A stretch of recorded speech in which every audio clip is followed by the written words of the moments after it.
Hi, Professor Dirk de Graaf here from Ghent University.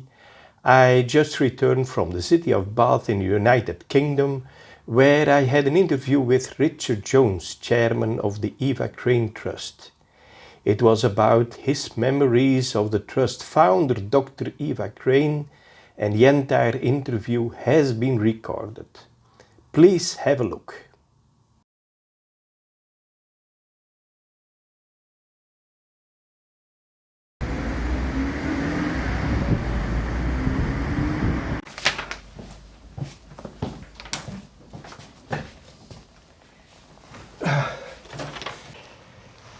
So, Richard, you are the chairman of the Eva Crane Trust as long as I can remember.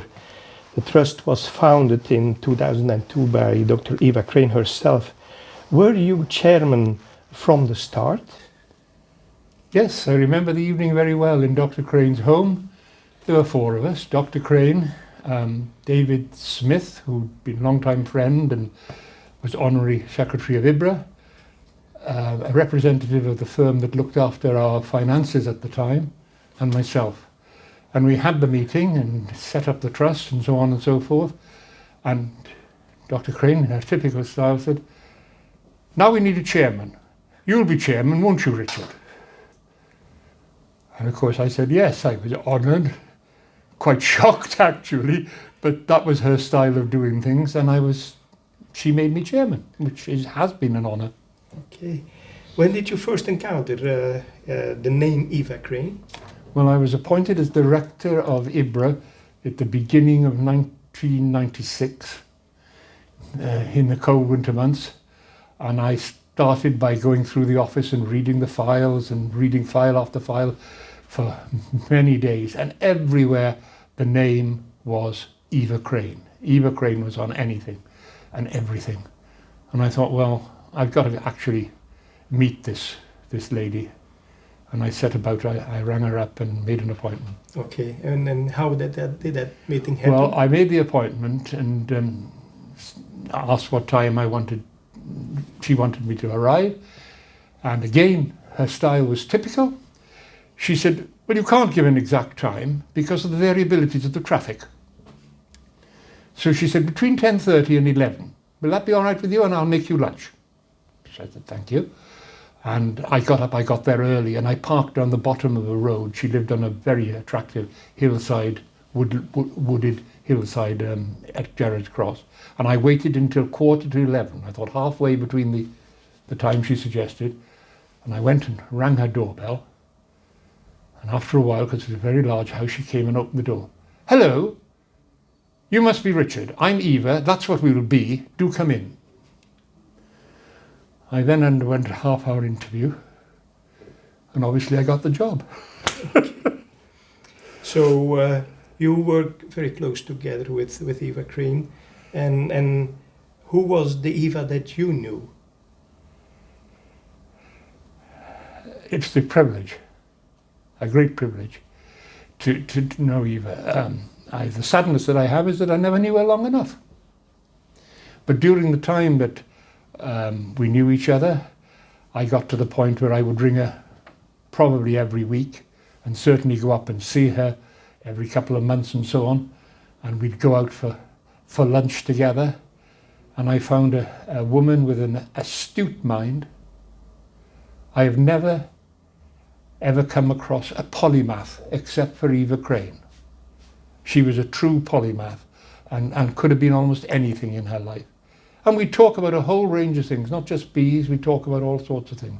And usually we went out for lunch to save her doing anything, so we went out, and always we started the same way. She'd look at the menu and say, "I wonder which one of these is the hardest to cook and needs the most work.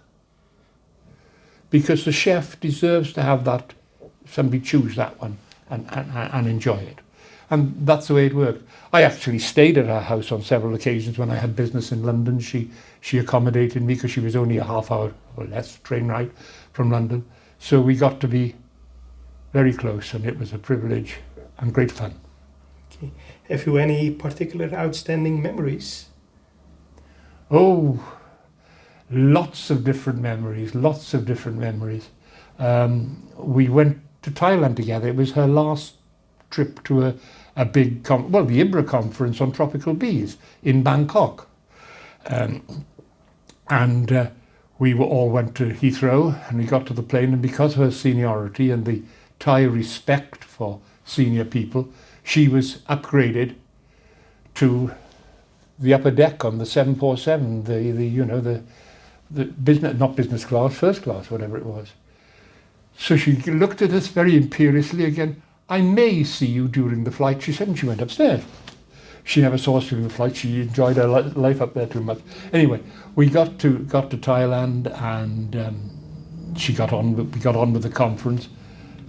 And again, she had an imperious manner which was wrong, because didn't give it perhaps a wrong impression, because she was a very ordinary, down-to-earth, sincere person who thought before she spoke and wanted to help people and so on and so forth.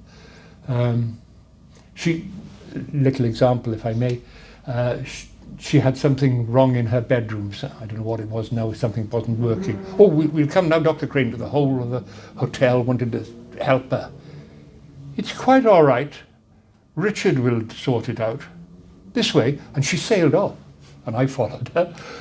And I went into the room, and it was a plug I sorted it out in a matter of minutes anyway. So I said, "Okay, Eva, are you happy now?" She looked at me and she said, "I am content." And that made me think very much about the words I've ever used ever since, because she had that precision. Lovely. Okay, so you were, in fact, chairman from the beginning of the trust. Yes. Did she tell you how to run the trust? Did she give you some instructions how to do that? Never. Never. I talked to her about all sorts of things, and she would think before she answered, as she always did, and give me an answer, but there was never an instruction. She would help wherever she could, and I used to sound her out on different things, and she made me think a lot more precisely. You know, she was a good mentor as well as being a friend. Her precision is what I think I like most of all. In 2027, we will celebrate the 25th anniversary of the Eva Crane Trust and the 20th anniversary of her death. How should Eva Crane be remembered by the young generation of scientists? Well, she, of course, was at the prime of her activity during the 1950s and 60s. That was the time. And young people today only know internet searches. Press a button and Google will come up with 347,000 answers in half a second or whatever it is. She gathered information, she collated it, she sorted it into its various types and so on, kept records, kept scientific papers, books and so on. I believe she laid the foundation, the base on which all modern beekeeping science is based. Her foundation set up what bee scientists today have built upon. Is the trust still relevant in the 21st century? Yes, indeed it is. In fact, I often encourage younger scientists to go back and look at apicultural abstracts, which was a little paper journal in its day, although it's now online on our website, or some of it is, most of it is. And she used to have about 200 to 300 papers every 3 months would be abstracted and in there. And if they go and take the time to look at that, it would save a lot of reinvention of the wheel. What is the most important achievement of the trust so far? Well, I couldn't pick out one particular project. I wouldn't want to pick out one particular project. That would be unfair. But I think the encouragement it's given, particularly to young scientists, and to help people on their career and on the first few steps of the ladder, of their scientific career, and who knows that's the excitement, what they will bring to the world with their discoveries in their career and their lifetime. So I think we've made a platform again. We're doing exactly what Eva wanted. She never told me how to run the trust, ever. And nobody could fill her shoes. But I like to think that I've helped the trust walk the path that she would have walked. Well, what gave you the most satisfaction all those years as chairman of the trust? I think that helping young scientists has been the fact that we've started off little with perhaps even a small grant, not even our bigger grants, our smaller grants have started things off which have sparked the imagination, sparked the curiosity of scientists to get on with things and to develop things, and things have grown from them. So we're very much helping the germination of new ideas, new science, and best of all, we hope that that science gets down to beekeepers and of course bees. Thank you very much for sharing that with us, Richard. My pleasure. My pleasure.